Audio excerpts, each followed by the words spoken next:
За та бүхэн сайн байцгаана уу? Бид бүрэлдэхүүн өвсөн багшийн бодисодын 8 номын тайлбарыг сонсож байгаа.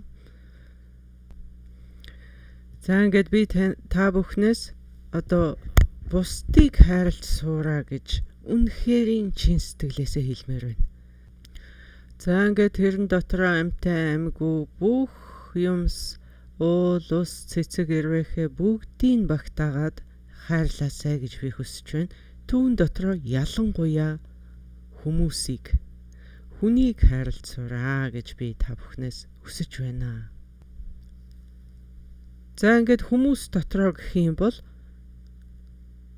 голчлон өөрийн ойр дотныхоо хүмүүсийг бүр ойрынхоо хүмүүсийг хайрлахад улам хэцүү байдаг байхгүй юу?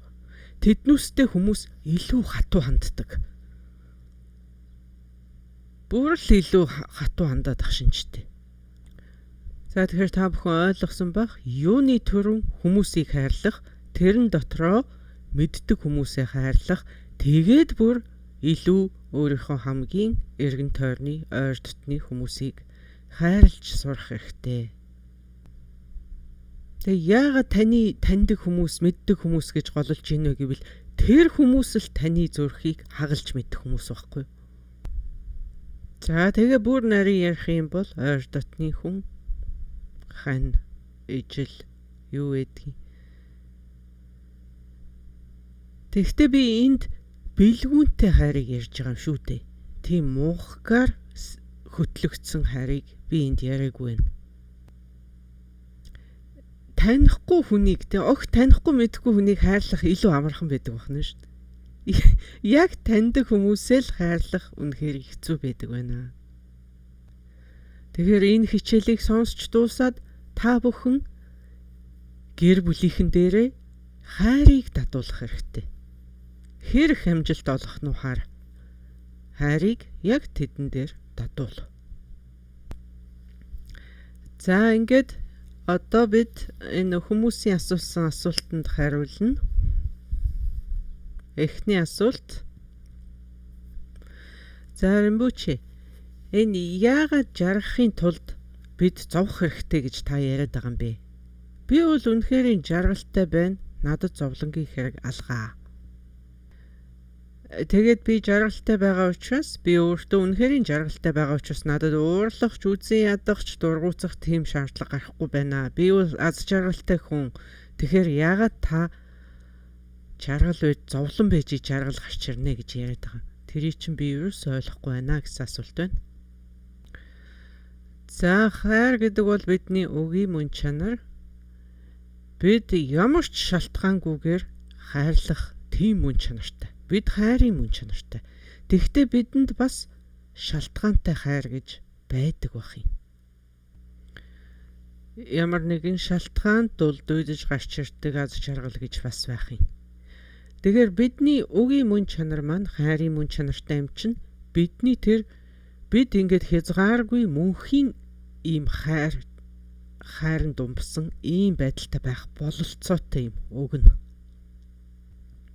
Хэрвээ бидний өгийн мөн чанар энэ хэмжээ хязгааргүй болзол нөхцөлгүй хайр байгаагүйсэн бол бидэнд энэ мөнхийн хайр одоо мөнхөд үргэлжилж явах тэр жаргал гэж байхгүй болчихно.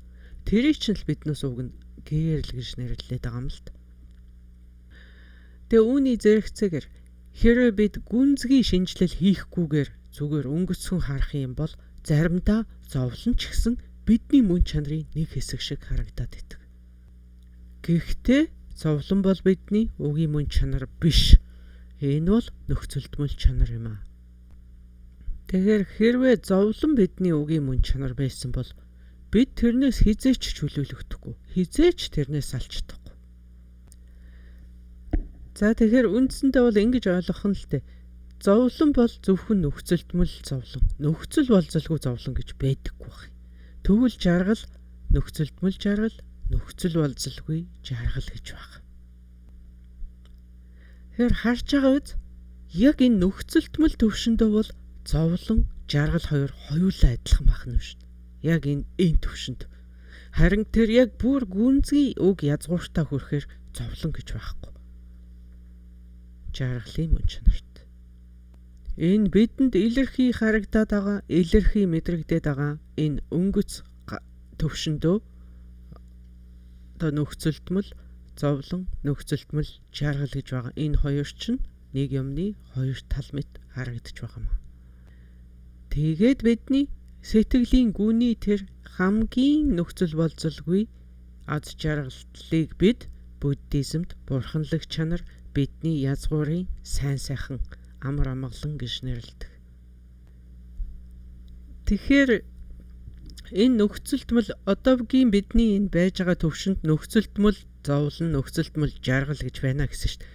Энэ нөхцөлтмөл зовлонгийн бид зовлонгийн зовлон гэж нэрлээд энэ нөхцөл болзолтой жаргалыг нь бид урвахын зовлон гэд нэрлэж байгаа. Ойлгосноо? Тэгэхээр бидний энэ жаргал гэж бодоод байгаа чинь хүртэл зовлон бахна шүү дээ.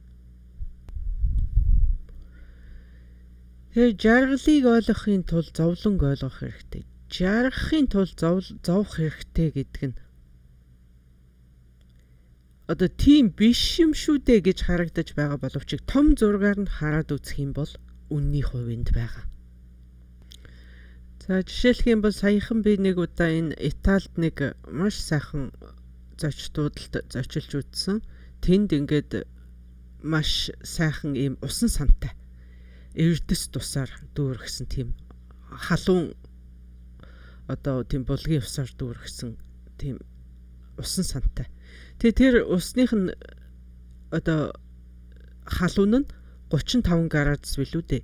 Би сайн санахгүй байна. Халуутар ер нь. Тэгэд анх ороход маш халуун санагдана. Тэгээд яасан халуун юм бэ? Халуун байна гэж хэлмээр. Тэгээд тэрэн дотор хөдөлгөөнгүй ингээд нэг их хөдлөхгүйгээр 20 минут суухад халуун чүш, хүүтэн чүш. Таны хувьд ингээд энэ жоохон халуун байсан, дахиад жоохон халуун байсан болоосэй гэж хүсмээр тийм байдалтай болчдөг. Маш сонир. Тэгээ бидний амьдрал бол яг ийм байх. Тэгээ хүн одоо ингээд зовлонтой анх учрахад маш зовлонтой санагдана. Тэгээд тэр зовлон дундаа нэг хэсэгтээ байчхад тэр нь зовлон биш мэт санагдаад эхэлдэг. Заримдаа бүр зовлонд дасан зохицох тийм чанартай байдаг. Бүр зовлондоо дасчдаг гэсэн үг.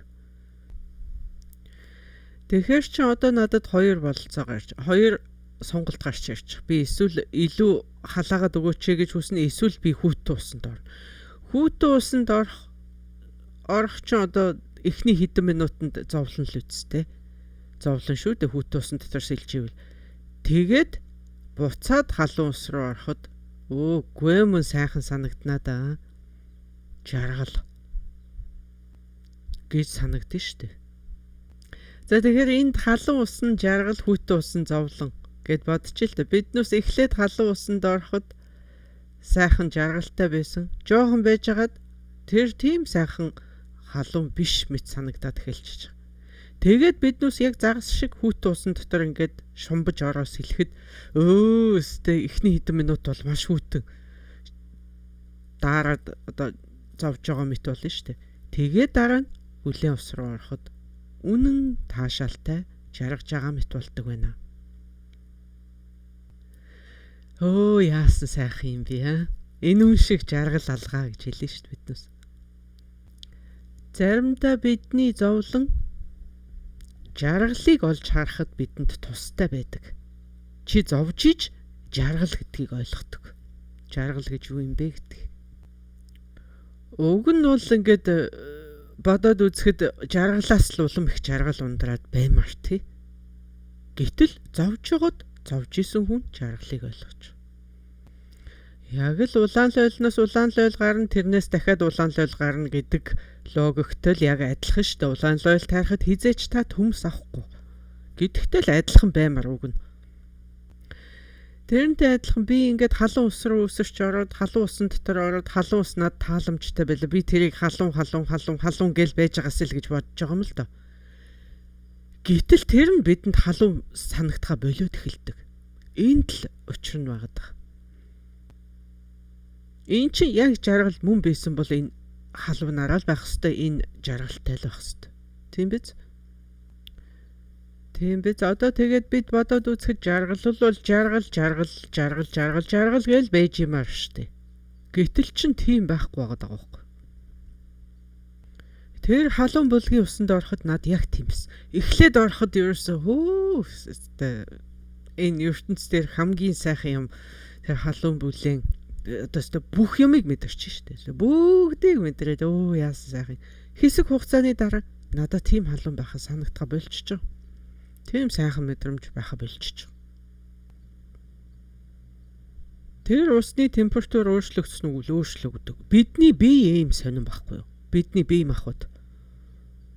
Тэгэхээр энэ бие махбоддоо хүүтэн гэж юу гэдгийг үргэлж сануулж авах хэрэгтэй. Тэгжиж л та энэ халуун булаг дотор жаргалтай байгаад байна. Хүүтэн гэдгийг санаж ээж л жаргалтай байгаад байна. Зовлон гэдгийг санаж ээж энээс илүү зовлонтой зүйл байгаа шүү гэдгийг сансны үндсэн дээр л жаргал юм байна шүү гэж ухаарч авах гэдэг. Тэгэхээр хүүтэн гэж байдгийг шүү гэдгийг сан. Хүүтнийг сан зовлон хизээч бити март. Хүүтнийг сан чадахгүй бол тэр уснаасаа гараад хүүт усан дотор булхаад үз. Тэгээд эсвэл одоо зүгээр усанд ортгүй маа гэхэд зүгээр одоо хэд тойродгүйгээд үз. Хүүтэн агаарт. Хүүтэн гэж тэрийг хэлдэг юм шүү. Тэгээд дараа нь тэр халуун усандаа ороод үз. Тэгэхэд л яг ойлгоно. За энэ байсан биш үү те. Энэ биш үү жаргал гэдэг чинь. Тэр үед яг мэдрэх юм. Хаанаас гарч ирсэн ээ? Хаанаас ямар байдлаас та гарч ирсэн ээ? Хизээч бит юмар та. Хүн болгоны амьдралд өдөр болгон тарг уугаад, өдөр болгон банан идээд, өдөр болгон бидэнд иддэг тийм зөвгийн бал гэж байсангүй. Бид маш энгийн, маш хялбархан амьдарч болоод байсныгаа санаа. Тэрийг санаж чадах юм бол тэр тарг ууж байгаагүй, тэр зөвгийн бал идж байгаагүй, тэр банан идж байгаагүй тэр үеэ бодоод үзэх юм бол та үлдсэн амьдралдаа энэ чинь яасан жаргалтай юм бэ? Би ямар их жаргалтай байна гэдгийг ойлгож амьдрна. Тэгжи таны үлдсэн амьдрал чинь жаргалтай болох нь шүү. Хаанаас гарч ирснээ хизээч бити мартаа гэж тэрийг хэлж. Зөвгийн бал амсах болгондоо, тараг амсах болгондоо, банан идэх болгондоо энийг санаж явах хэрэгтэй байна шүү. Тэгжиж таны амьдрал жаргалтай болох гэдэг. Та жаргаж байгаагаа тэгж байж л мэднэ. Тэр өнгөрснөө хизээч бити март. Хаанаас гарч ирсэн? Өөрийнхөө гарал үүслийг хизээч бити март. Яагаад энийг хэлж ийнэхээр бид үргэлж мартдаг байхгүй. Бид үргэлж мартдаг. Тэгээд үргэлж гомдолдог. Энэ чи юм бэ? Тэр ч тийм байна. Тийм болохоор л би хүүтэн усан шумбаж ороод бие махбоддоо энэ чин хүүтэн байхгүй юу? Энэ чин зовлон байхгүй юу гэж мэдрүүлж байна. Чиний саяны байсан ус чинь хүүтэн биш, хүүтэн гэж энийг хэлдэг ингээд аа. За тэгэхээр ингээ бидний сэтгэлд бол одоо ингээд төмс тарихад төмсөл ургана. Логикийн хувьд тийм л дээ. Тэгтээ үргэлж бас тийм байдаг болно шүү. Тийм үү? Тэрнтэй адилхан жаргалаас л жаргал гарч ирнэ гэд ингээд бодоод ах юм бол таны тэр жаргал гэж байгаа чинь өөрөө яг жаргал мөн үү? Жаргал болгон автоматар улам илүү жаргал болоо яваад идэг. Зовлон болгон автоматар улам илүү зовлон болоо яваад идэг. Тийм юм байхгүй байхгүй. Энийг чи харьц үлсний дүнд ойлгоод байгаа үстэй. Тэгэхээр баталгаа байхгүй нэ шүү дээ. Тэгэхээр яах вэ? Ингээд жаргалыг ойлгохын тулд зовх хэрэгтэй гэж байгаа нь зовлонг ойлгол гэж байгаа. Том зургаар хараад үзэх юм бол энийг яг ингэж харж болно. Зүгээр бид ингээд илэрхий төвшөнд нь энийг ингэж ялгаж салгаж бодож чадахгүй байгаа юм л т. Юмыг том зургаар нь харж ивэл илүү их тустай байх нь шүү. Биднээс энэ одоо альва зүйлийг харьцуулдаг ийм одоо ийм ертөнцид амьдарч байна гэж яриад байгаа ш. Тэгэхээр чи эн чи харьцуулж иж эндээс жаргал зовлон гэж юу юм бэ гэдг нь гарч ирэх гээд байгаа үстэй. За энэ дотроо бие махбодоос илүү сэтгэлийн жаргал зовлон, сэтгэл санааны хувьд жаргал зовлон гэдэг бол үнэхээр харьцуулсны дүнд л гарч ирнэ. Голдуу. Надад байхгүй, хитрхи их байна, хитрхи бага байна гэдэг чи ерөөсөө дандаа харьцуулалт. Тэгэхээр энэ хүний асуултанд миний одоо хариултыг ингээд товчлоод харуулах юм бол жаргая гэж бодвол зовлон хязээч битээ марта. Зовлон гүргэл санжээ. Одоо хоёр өөр төрлийн өнгийг та ингээд хойлоод хутгачих юм бол тийм их сайн аль өнгийг ч тийм их сайн ялгаж харж чадахгүй шүү дээ. Тэр хоёр чинь ингээд салаад ирэхээр энтэл нь улаан, энтэл нь шар юм байна. Энэ хоёр ингээд нийлээд ирэхээр ийм болж байгаа юм байна гэд ингээд ялгаж салгаж ингэж тодорч харагдана да. Тэрийг хэлж. Зовлон жаргал яг адилхан. Хэдий чинээ зовлонг ойлгоно, жаргалд талархах сэтгэл чинь төдий чинээ ихсэж ирдэг юм аа. Тиймээс зовлон гэдэг зүйл бидний хүсдэг зүйл биш. Тэгэхдээ тэрийг ойлгох нь бидэнд тустай байх. Бидэнд тустай байж болох зүйл байхгүй зовлон чинь. Жаргалыг ойлгоход бидэнд туслаад байна шүү дээ. За дараагийн асуулт. Энэ эхүрийн одоо ямар ч нөхцөл болзолгүй хайр гэж та ярьсан. За эн чинь ч гэсэн одоо харамэгчсэн сэтгэлээс гарч байгаа юм биш үү? Яагаад гэвэл би ээж болмоор байна, би хүүхэдтэй болмоор байна гэсэн тийм сэтгэлээс гарч ирж байгаа юм биш үү? За ингээд миний одоо эгч дүүс одоо нэгээс илүү олон хүүхэдтэй болно гэж хүсээд 3-4 хүүхэдтэй болсон байдаг. Тэгсэн мөртлөө одоо ингээд харж байхад тэдэнтэйгээ бараг төвчээрээ барж байгаа юм шиг л тэгж санагддаг. Тэгэхээр энэ маш гонигтай мэт санагддаг. Та энэ талаар юу гэж бодож байна гэсэн асуулт байна. За бидний энэ биед барих сэтгэл бол маш ээдрэгтэй зүйл юм. Гэгэрсэн байдгаал бурхан буддад хүртэл би гэдэг сэтгэл байсан уу гэвэл байсан.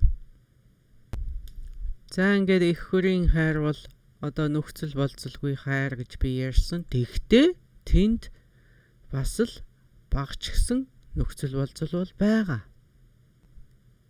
Тэгэд миний хэлж байгаа зүйл бол их хүнд би гэдэг сэтгэл хамгийн бага байдгаа гэж яриад байгаа байхгүй юу?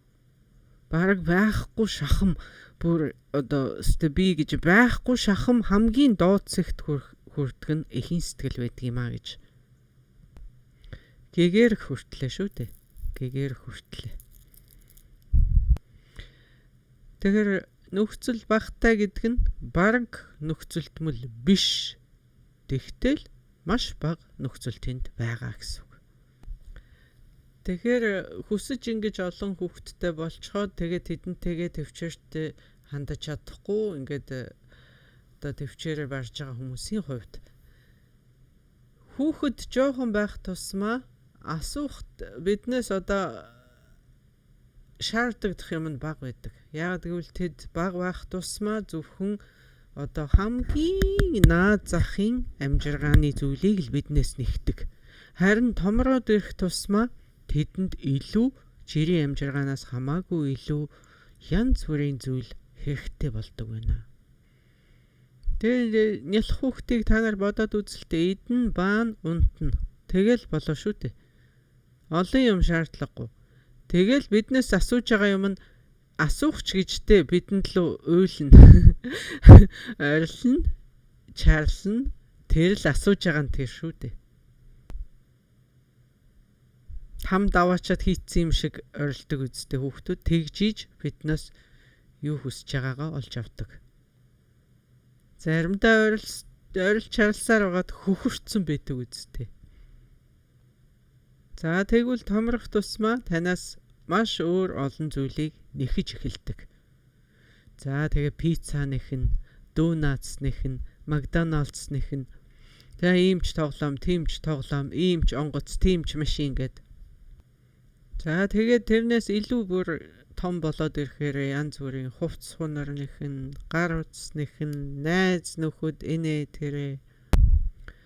За тэгэл найз охинтой болно, найз залуутай болно, гэртээ найзуудаа уурна, маш том пари хийн. Тэгэл цэвэрлэхгүй.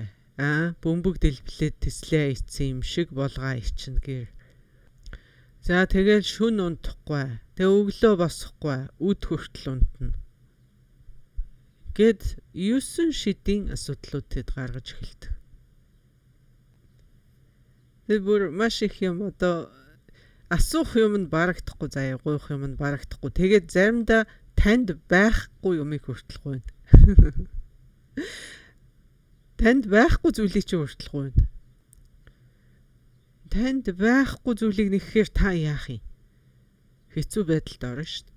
За ингээд танд маш хатуу нөхцөл тэдний зүгээс тавьж байгаа учраас таны энэ бид барих сэтгэл чинь одоо ёстой дүүхэлзээд босоод ирнэ. Өөрийгөө хамгаалах сэтгэл, өөрийгөө бодох сэтгэл чинь ёстой одоо л гарч ирнэ. Тэгээд л ингээ хооронд нь бодлон гараал, зөрчил гараал, зарим эцэг их өөр хүүхэд нэгнтэйгээ уулзахааргүй болцсон. Нэгнээ харж чадгаа болцсон. Тийм тохиол байх нь байна. Тийм зүйл байна.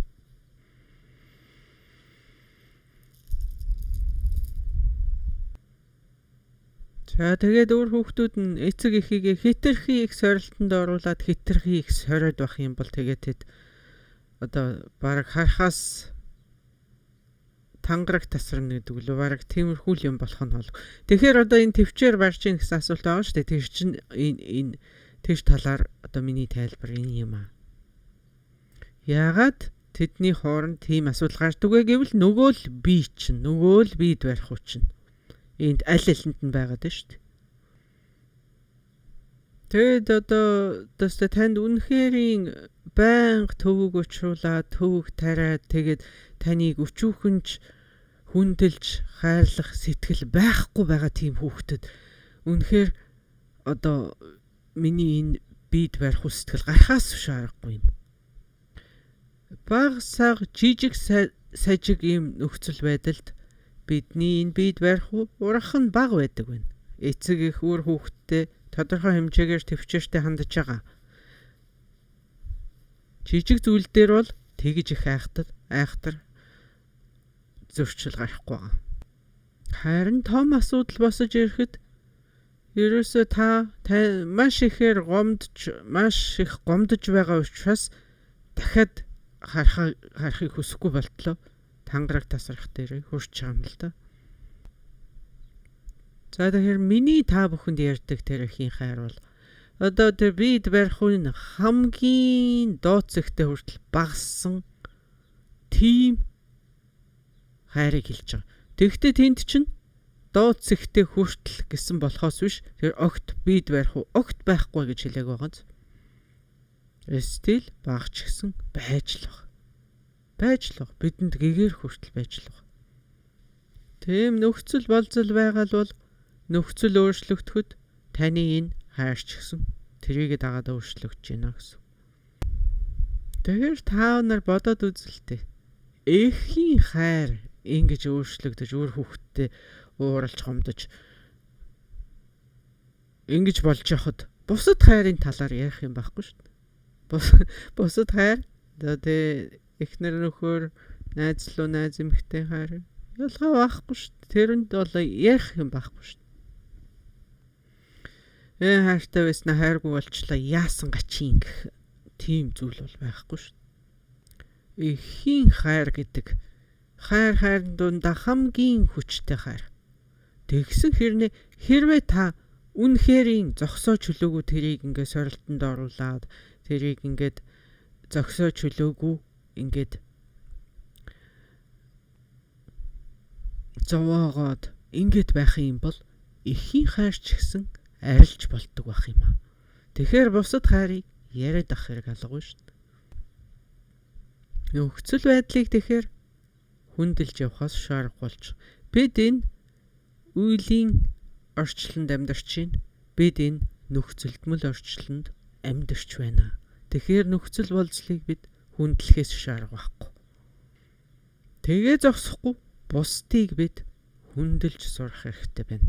Түүн дотор эцэг эхийгээ. Хүмүүс танд сайхан хандаасаа гэж та хүсэж байгаа бол та өөрөө хүмүүс сайхан хандах хэрэгтэй шүү дээ. Бидний энд хийгээд дадуулах гад ядаад байгаа юм чинь ерөөсөө л тэр шүү дээ. Хүмүүс тань руу харж инээгээсэ гэж бодож байгаа бол та өөрөө хүмүүс рүү хараад инээмсэглэлтэй. Хүмүүс танд туслаад өгөөсэй гэж та бодоод байгаа бол өөрөө эхлээд туслал та.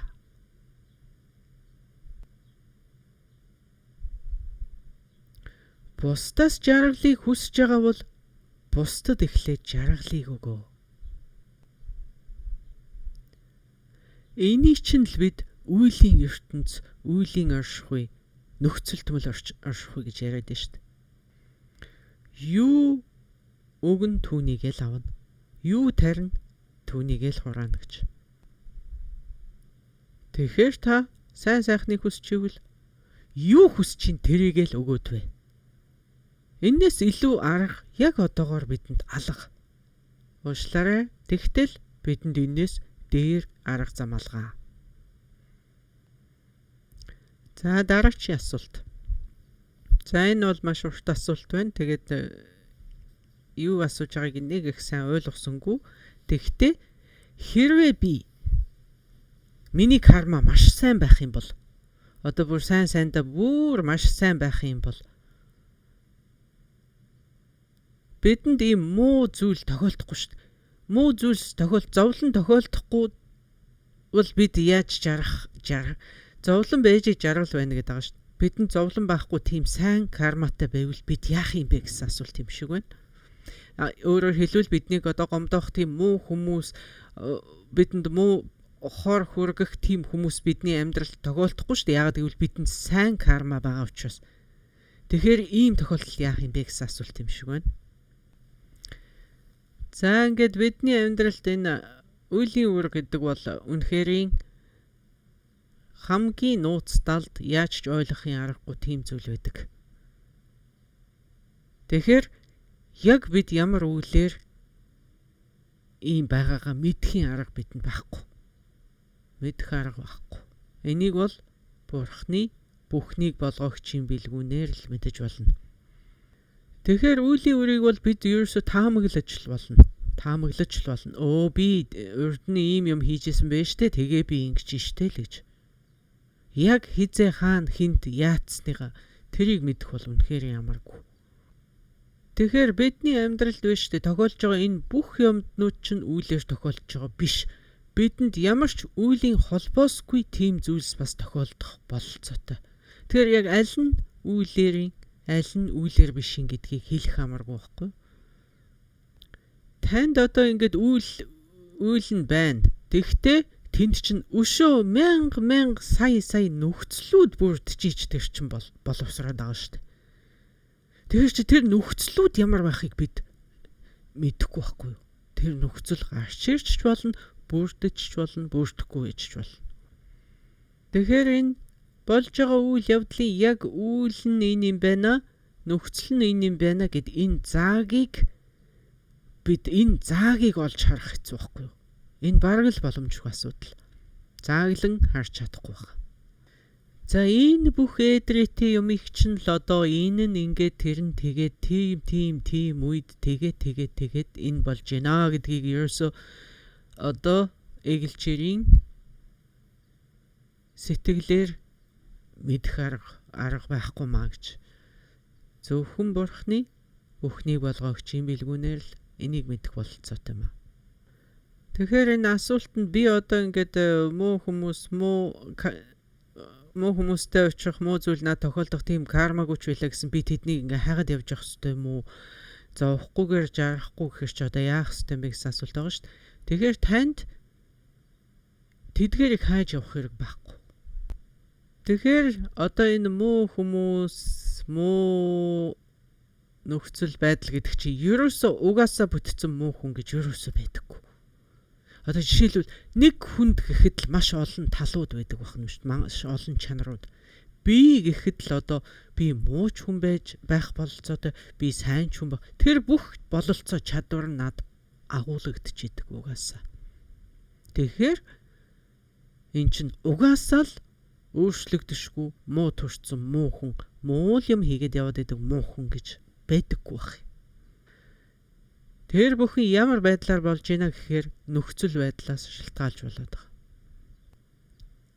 Өгийн муу хүн гэж байхгүй, нөхцөл байдлаас шалтгаалаад тэдэнд муу зүйл хийх, муу гэж үзэгдэх тийм бололцоо гарч ирж байгаа. Гэхдээ тэгнэ үсттэй та бүхэн өөрсдөө бодоод үсттэй угаасаа л муу хүн гэж хизээч засваршгүй тийм хүн байдаг бол тэр чинь байснаас байгаагүй дээр үсттэй. Тийм хүний ч одоо яах чарга та эсвэл зүгээр хүлээн зөвшөөр эсвэл одоо бүр үгүй хийхээс шаарахгүй үсттэй. Ямар ч өөрчлөлт хууралтгүй тийм угаасаа муу хүн гэд байж ах юм бол тэр чи ямар ч бидэнд юу ч хийх аргагүй болчих шүү дээ. Тэр энийг юу гэж ойлгох вэ гэхээр угаасаа муу хүн гэж байдаггүй, нөхцөл байдал нь л тэднийг муу нөхцөл байдал тэднийг муу болгоод байна гэсэн үг. Бүр гүндээ уг язгууртаа бол биднээс бүгд ижил. Адгуус амтныг хүртэл оролцуулаад шүү бид бүгд адилхан. Зүгээр хүн гэдэг өөр нөхцөлд байгаа, адгуус гэдэг өөр нөхцөлд төрчихсөн. Тэр нөхцөл байдал нь л өөр болоод өөр дүр байдалтай байгаа болохоос биш. Бид яг уг мөн чанартай, бид бүгдээрээ адилхан нэгэн мөн чанартай. Өөр нөхцлүүд л биднийг өөр мэт болгож харагдуулаад байгаамаа. Өөрсдийгөө сайжруулах гэх юм бол тэгэхээр нөхцөл байдлаа л сайжруулах хэрэгтэй байна шүү дээ. Нөхцөл байдал сайжрахтай зэрэг түүнийгээ дагаад бид өөрсдөө ч гэсэн өөрчлөгддөг байна. Тэгэд муу нөхцлөөс болж муу хүмүүс үүсэж байгаа. Тэгэхдээ муу нөхцөл болгон хүмүүсийг муу болгож хуургаад байна уу гэвэл бас үгүй. Зарим муу нөхцөлд хүн бүр сайжраад сайн тал руугаа ирэх нь ч гэсэн бас байгаа гэж бодох хэрэгтэй. Ерөөсөө энийг таашгүй гэдэг нь шүү дээ. Тэгээ заримдаа муу нөхцөл байдлаас болоод хүмүүс улам муу юм хийгээд улам муу болоод хуураад байх нь байгаа. Тэгэхдээ зарим муу нөхцөл хүнийг илүү шал өөрөөр бүр огт өөрөөр харин ч сайжруулад явах нь ч болцоотой маа гэсэн үг. За тэгэхээр энэ бүхэн бол та тэрхүү тохиолдож байгаа нөхцөл гарч ирээд байгаа тэр нөхцөл байдалтай ямар барилдлах тогтоож байна, тэрнтэй ямар холбоо харилцаатай байна гэдгээс чинь л бүрэн шалтгааллах юм байна. Ямар барилдлагатай байх вэ гэдэг чинь л гол түлхүүр нь болж таарч байгаа. За тэгэхээр энэ асуултанд одоо тийм муу нөхцөл байдал, муу хүмүүс, муу зүйл зовлон өөрөө хайгаад явах хэрэггүй гэж би хариулна, хэрэггүй. Тэгэхдээ энэ муу нөхцөл байдал гэдэг чинь биднээс шалтгааллахгүйгээр гараад ирдэг штеп, үн төлбөргүй.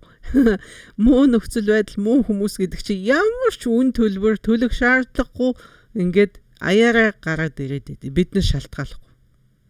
Тэгэхээр яах чарга байхгүй. Харин түүнтэй яаж та харьцах вэ гэдэг чинь л гол түлхүүрнэ гэж хэлээд байгаа юм л да. Та тэднийг харин өөрийнхөө амьдралд өөрн залаад дуудаад ингээ хүлээж аваад байх юм бол харин ч ёстой зовлонгоо дуудаад байна л гэсэн үг. Зүгээр шуудангаар илгээмж хүлээж авч байгаа юм шиг л тий. Amazon-оос ордер юм захиалаад хүлээж авч байгаа юм шиг.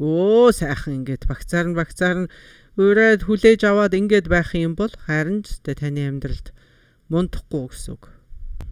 За үүгээр би хариулсан гэж бодож байна. Дараачийн асуулт. За Римбуче. Та бидэнд бусдыг бити дорд үз. Бусдыг бүү одоо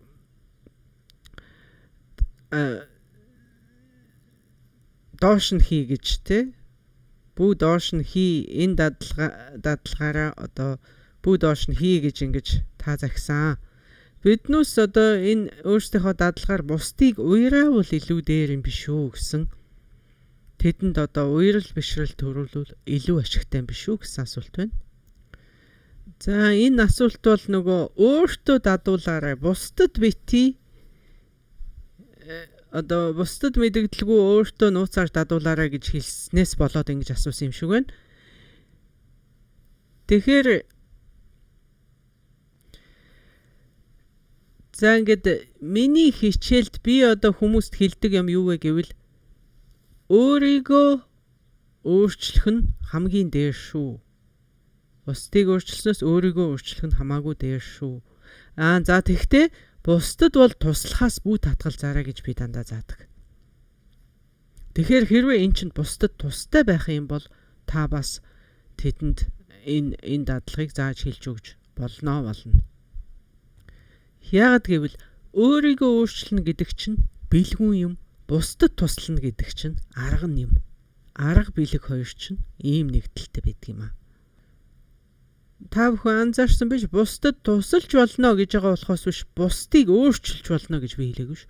Бусдыг өөрчлөх гэж бүү оролдоо. Бусдад туслана гэдэг маш сайн хэрэг юм, бусдыг өөрчлөнө гэдэг маш муу хэрэг юм. Зарим тохиолдолд энэ хоёр ингээд маш ойрхон, маш ойролцоо учраас хүмүүс энийг андуурах нь байдаг. Хүмүүс тусалж ийна гэж бодоод бусдыг өөрчлөх гэж дайраад байдаг. Та яг туслах гээд байна уу? Та яг туслаад байна уу? Та бусдыг өөрчлөх гээд зүтгээд байна уу? Энийг анзаарах хэрэгтэй. Бусдад туслахын тулд танд маш их сайхан сэтгэлтэй байх, инрэл, нэгүсэл, бод сэтгэл хэрэгтэй. Танд маш их төвчээр хэрэгтэй. Танд ёс суртахуун хэрэгтэй.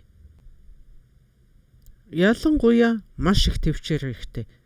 Тэгэхээр бусдыг өөрчлөхөд тийм олон үе шат хэрэггүй байх нь биш. Та бусдыг өөрчлөхөд оролдоод хахад зүгээр харин бусдад туслахын тулд янз бүрийн шатуудыг дамжих хэрэгтэй байдаг юм аа. За ингээд улаан лойл ургуулъя гэхэд бидэнд маш олон үе шатууд хэрэгтэй дээ. Олон шатыг давах хэрэгтэй шүү дээ. Зөв нөхцөл, зөв цаг гэдэл. Тэгэл зөв цагт зөв зүйлээ хийгээд цаг хугацаа өнгөрөөд тэгсний дараа бидэнд сайхан улаан лойл гарч ирнэ шүү дээ. Ургац, хураана гэсэн үг. Бусдад туслана гэдэг тийм үйл явцтай байх юм. Энэ бол хүчээр бүтдэг зүйл биш. Бусдад туслана гэдэг хүчээр бүтдэг зүйл огт биш. Хүчлээд эхлэх юм бол эн чинь бусдыг өөрчлөх гэж оролдож байгаатай адилхан болно. За ингээд энд байдаг энэ хоёрын бас нэг ялгаа нь бол бусдад туслана гэдэг илүүтэй бусдыг бодсон сэтгэлээс гардаг. Тэгвэл бусдыг өөрчлөнө гэдэг чинь таны өөрийгөө бодсон амин хуваа хичээсэн сэтгэлээс гарч ирдэг. Танд ашигтай байгаа хгүй эцэстээ. Бусдад биш, танд ашигтай байгаа учраас та тэрийг өөрчлөх гэдэг шүү дээ. Тэгэхээр одоо яах ёстой вэ? Тусалж байгаа нэрийн дор хүмүүсийг өөрчлөх гэж зүтгээд авах шаардлагагүй юм аа. Би туслая л гэж бодсон шүү дээ тий. Тэгэхээр би та бүхэнд энэ дадлагыг өөртөө хийгээрэй гэж хэлсэн. Хэрвээ та бусдад туслах сэтгэлээр энэ дадлагыг бусдад зааж өгвөл тэр бол өөр хэрэг. Та энэ дадлагыг бусдыг өөрчлөх зорилгоор ашиглах юм бол энэ танд эргээд хор болно.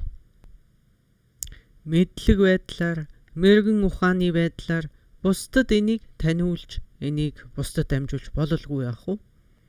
Хамгийн гол нь өөрийн тусад биш, бусдын тусад. За Азууд бол жишээлх юм бол их худалч байдаг. Энэ бол одоо яагаад юм мэдэхгүй тэдний яс цуснд шингэцэмж байдаг юм уу? Азууд бол маш худалч. Тэгээд худлаа хэлэх нь маш элбэг байдаг учраас заримдаа бүр худлаа хэлж байгаа ч худлаа биш юм шиг болцсон байдаг. Бараг л бусдыг хүндлэе гэж бодох юм бол худлаа хэлэх хэрэгтэй гэх нь холгүй л. Тэгээ бодоод үзгээ баруунд ч гэсэн худлаа хэлэх нь байдаг. Үнэхээр гоё сайхан үзэсгэлэнтэй биш байхад чинь яасан үзэсгэлэнтэй юм бэ гэдэг. Эсвэл хэн нэгэн хүн шаал амтгүй хоол хийгээд танд өгөөд гоё вэ нү гэхэд та яасан үнэхээр гоё амттай байна гэж хэлж л үйдэг үст. Хэрвээ та үргэлж үннийг хэлээд ах юм бол хинч танд дуртай байхгүй шүү дээ. Би бараг л тэгж бодож байна. Хүн танд хоол хийгээд өгөхөд танд таалагдаагүй бол та тэгээд юу гэж хэлэх вэ та? Юу гэж хэлэх вэ? Та ийм тохиолдлуудад ингээд үргэлж үнэн хэлээд байдаг бол таны амьдрал гэж суурил штэ. Ийм худлаа хэлэх одоо жижиг сажиг нэг хортой гэмтэй биш л дээ. Цагаан сэтгэлээр цагаанаар ингэж худлаа хэлэх ийм явдал байдаггүй байсан бол таны амьдрал суурил واخгүй. Яасан заван хоол хийдгийг би энийг чи ёстой идэж чадахгүй яах гэж би наашаа ирвэ гэж хэлж чадахгүй үстэй та нар хиндч айл зочилж очичоод. За энэ мэтлэн та ерөөсөө дургу болгоно ингээд ил гаргаад хэлэх юм бол та энэ амьдралдаа зөндөө их зүйлийг алдна гэж би бодож байна. Харин Азад бол бид худлаа хэлдэг. Тий, бид үнэхээр худлаа ярьдаг. Бид худалч. Тэр бол гарцаа байхгүй. Тэгээд чи ийм жижиг сажиг худлаа хэлхийг бид тоохгүй. Тэр нь биднийг өвтөхгүй. Тэгээ бид тэрийг яаж хандхаа, яаж харьцахаа мэднэ, бас яаж хариулахаа мэднэ. Ямар ч нэг онцгой аюултай юм байхгүй л биднээс тэгсгийгээ тоглоом шоглоом болгоод ингээд өнгөрөхөө мэднэ. За тэрнтэй харьцуулахад барууных нь бол одоо үннийг хэлэх нь голдуу байдаг байна. Үнэн гэж их ярина. Их тунхаглана. Үнэн байдал үнэн гэл.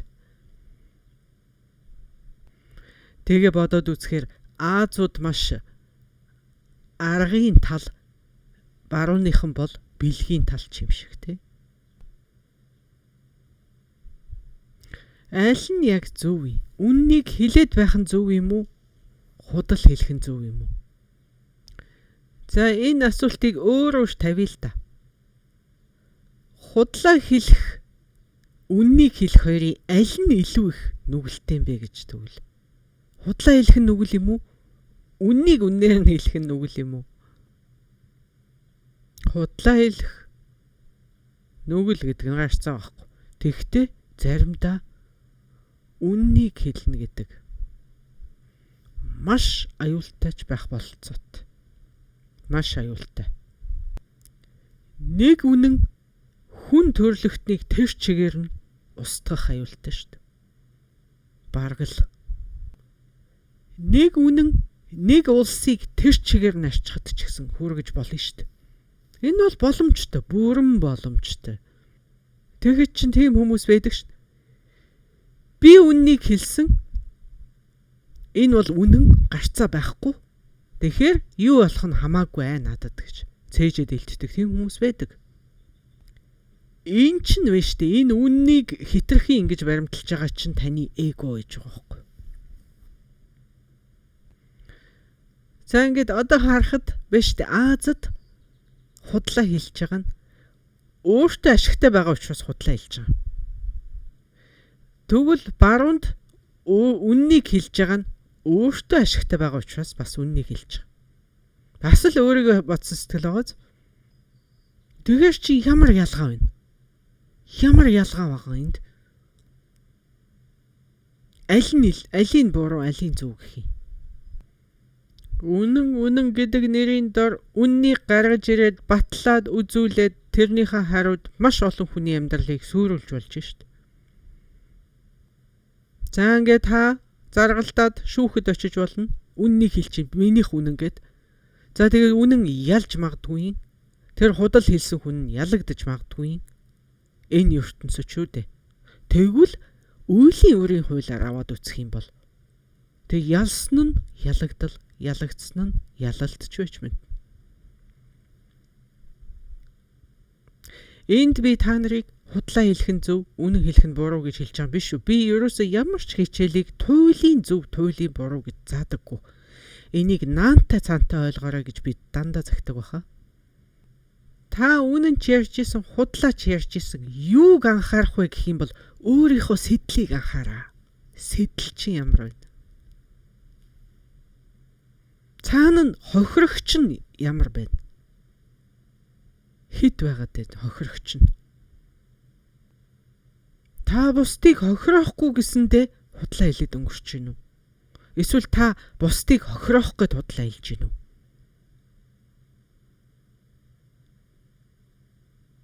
Та бусдыг амархын тулд үннийг хэлж гин үү? Та бусдыг устгахын тулд үннийг хэлж гин үү?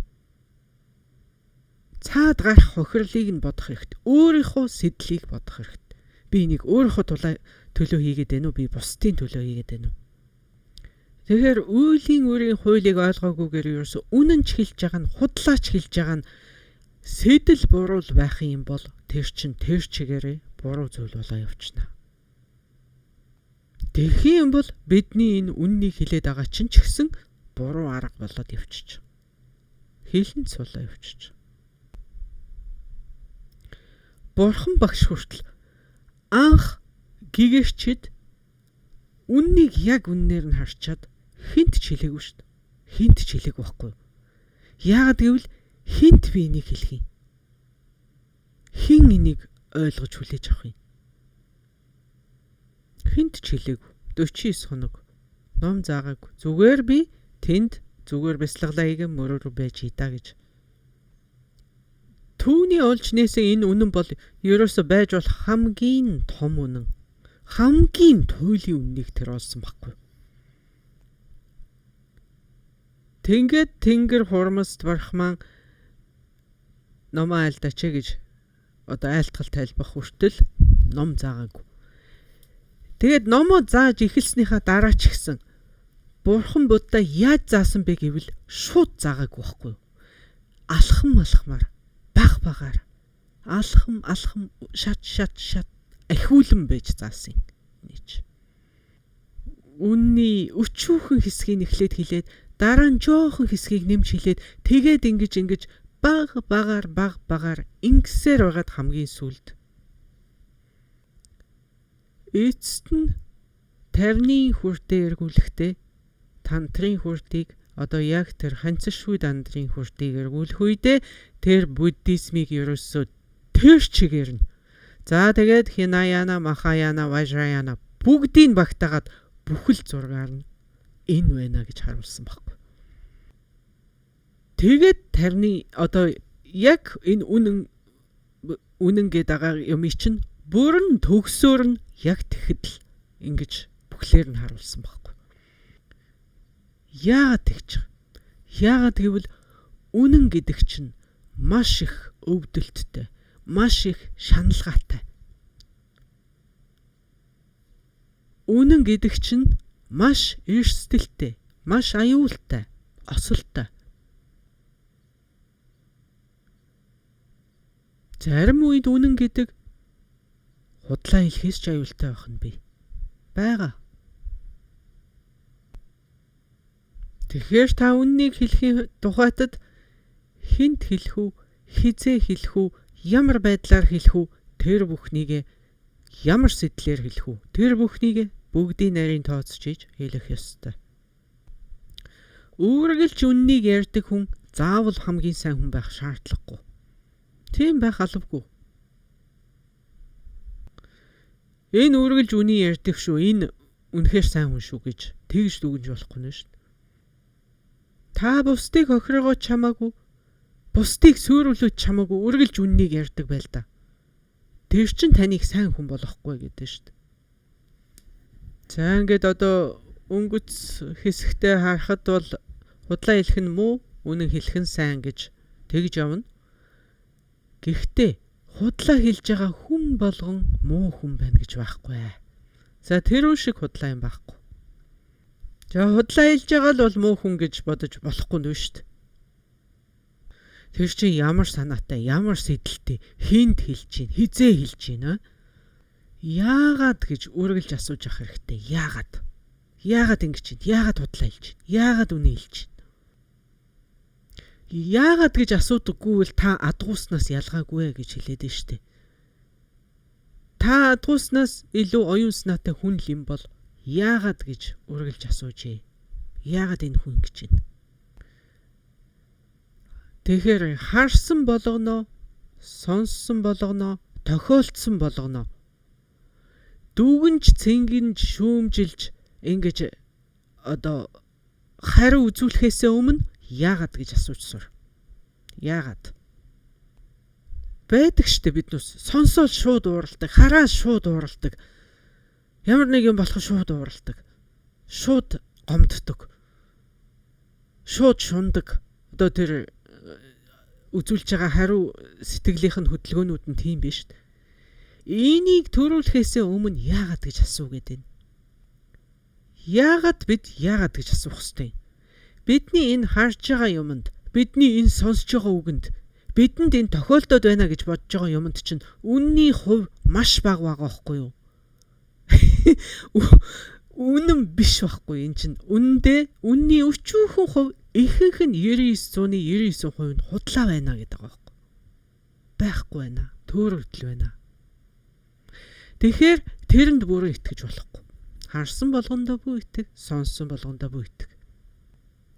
Тэгэхээр энэ яагаад гэж асуугаагүй шууд сэтгэлийн хөдөлгөөнөөр хандсанаар л бид хамгийн муухаг, хамгийн мулгуу яг л одоо өхөрнөөс 7 дор амьдэрч штт. За ингээд энэ талаар би та бүхэнд нэгэн түүхийг ярьж өгье. Энэ бол түүх. Тэгэхээр үний юм худлаа юм уу гэдгийг би мэдэхгүй. Тэгвэл төвдөд ийм түүх байдаг. За ингээд төвдүүд хүүхдээ ийм жижигхэн хаашцаг шиг юм дотор хийгээд тэгээд тал талд нь ингээ хувцс янз бүрийн юм ивээд ингээ суулгачдаг тийм заншилтай байна л д. За ингээд ийш тийш нэг хөдлөхгүй тулд ингээд бараг хүзүүнд нь тултал энэ тэнд нь чигчдэг зөөлхөн хувцаар чигчдэг байна л та. Тэгээ тийм байдлаараа суугаагаар тэр хүүхэдтэйгээ унтаад тэгээ байж ах хэвээр. За тэгэд энэ түүхэнд нэг эмэгтэй хүүхдээ яг тэгэж одоо хаашцхан дотор ивж унтуулж орхиод тэгээд ингээд газар шорооны ажил ч юм уу одоо хийх гээд гэрээсээ гарсан байна. Тэгээд тэднийд нэг нохой байдаг. Тэр нохой бол маш сайн нохой, маш үнэнч нохой, сайн нохой байдаг шүү дээ. Гэрийн тим нохой. За ингээд энэ эмэгтэй одоо нэг 30-40 минут ч юм уу цаг хэртээ ингээд гадаа ажиллаж агаад хүүхдээ харах гээд ороод ирсэн чинь хаалгаа нээнгүүт нь нохой эхлээд гарч ирсэн байна. Нохой нь гарч ирэхэд нохойных нь ам нь цус болцсон байсан. За тэгэхээр энэ бол одоо тэр эмэгтэйгийн харсан зүйл бол нохойны ам цус болсон байсан. Одоо яах вэ? Одоо тэр эмэгтэй одоо дүгнэлт гаргаж эхлэв шүү дээ. Шинжилж, шүүмжилж дүгнэлт хийж эхэлнэ. Энэ яагаад ингэж вэ? Тэр хүүхэн бол өөрөөсөө санаанд орсныг таамаглаж байгаа. Тэгэхээр бурхан энийг юу гэж хэлсэн бэ гэвэл те та нар над шиг болох хүртлээ. Энэ 5 мэдрэхүүгээрээ харагдж байгаа сонсогдож байгаа энэ 5 мэдрэхүүд хүрч байгаа зүйлээр юмыг бүрэн битий дүгнэ гэж хэлсэн байхгүй. Юмыг дүгнж болно. Тэгтээ яг 100% бүрэн битий дүгнэ. Над шиг болох хүртлээ. Гэгэрх хүртлээ. Энэ ус дүгнэлт гэдэг бол биш үү те? Энэ дүгнэлт, энэ шүүмжлэл одоо юмыг ингэж шүүж дүгнэх. Энэ чинь бол ерөөсөө бидний хийдэг алдаануудын хамгийн авгаан. Өөрөөр хэлбэл хэтэрхий эрт битий дүгнэлт хий. Хэтэрхий эрт битий дүгнэ. Тэгэхээр энд бурхан багш юу гэж хэлсэн бэ нөхөр чи над шиг болох хүртлээ энд бүрэн хэмжээний тийм шийдвэртэй дүгнэлтийг бүү хийе гэж анхааруулсан баг. Яаруу хийсэн энэ дүгнэлт чинь цаана олон амьтныг хохирох болцоотой шүү дээ. Энэ ертөнцийг ч гэсэн тэр чигээр нь сүрүүлэх болцоотой. Буруу дүгнэлт. Яаруу хийсэн буруу дүгнэлтээр. Энэ бол атмын бөмбөг цөмийн тесрэлтээс ч илүү аюултай зүйл. Тэгээд тэр ихийн сэтгэлд юу орж ирсэн бах вэ? Та бүхэн боддоо яг та бүхний бодож байгаа тэр чинь шүү дээ. Ерөөсөө нохооных нь ам цус болсон байхыг хараад ерөөсөө яг л тэрэнд одоо өөр яаж тэр нохооны ам цус болох вэ? Миний хүүхдийг идчихжээ энэ нохоо гэж бодонгуутлаа юм шүүрч аваад одоо саваа юм уу юу нэг юм шүүрч аваад нөгөө нохооны толгоор нь цохиод талцсан. Тэгээд хүүхд рүүгээ гүгээд очисон чинь хүүхд нь зүгээр амгалантай сайхан унтаж байсан. Нойрсож байсан. Харин тэр хүүхдийн хажууд нэгэн өгсөн могой харагдсан байна. Үнэн чанартай нохоо яасан бэ гэхээр тэр хүүхдийг хатгах гээд явж байгаа могойг хараад могойг зууж алаад тэгээд амаа цус болгосон байж л тэр нохой.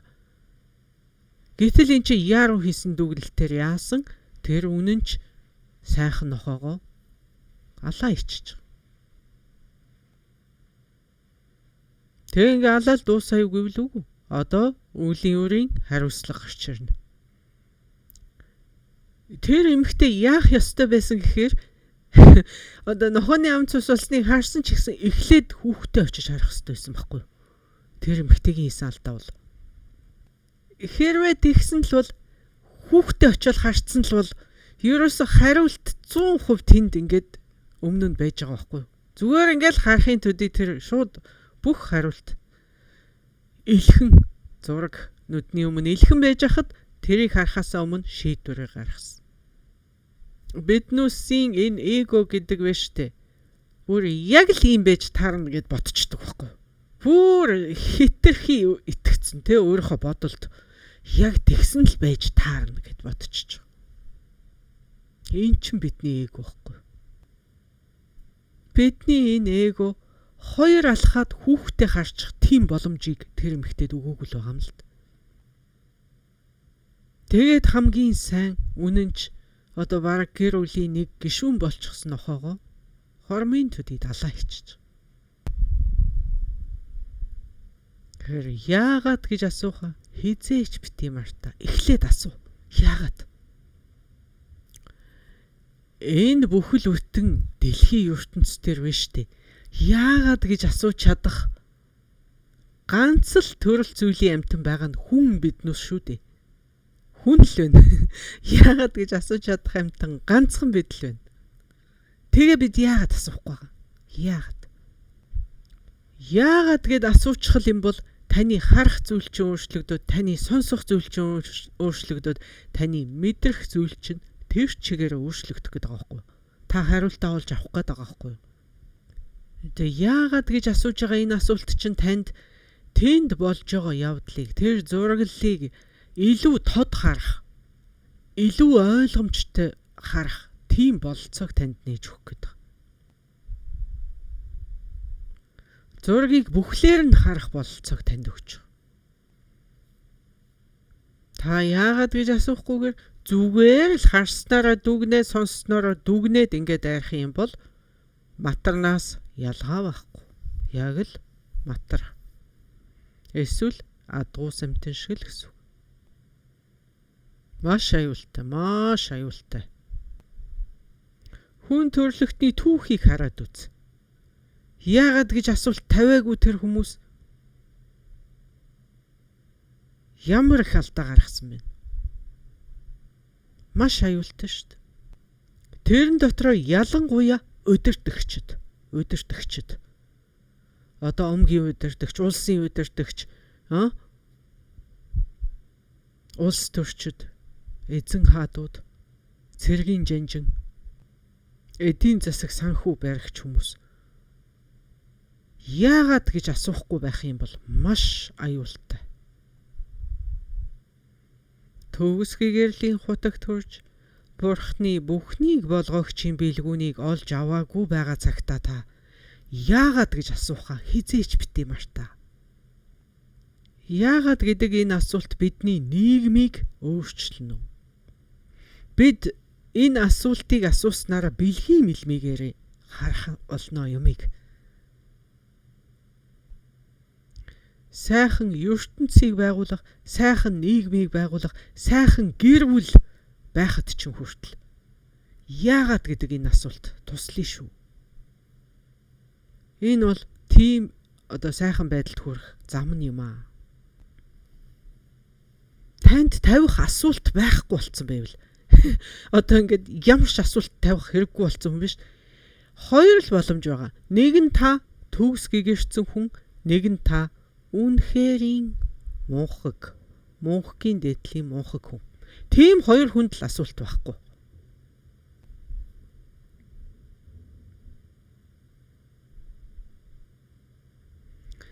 За энэ хүрээд бид өнөөдрийнхөө хичээлийг зогсъё.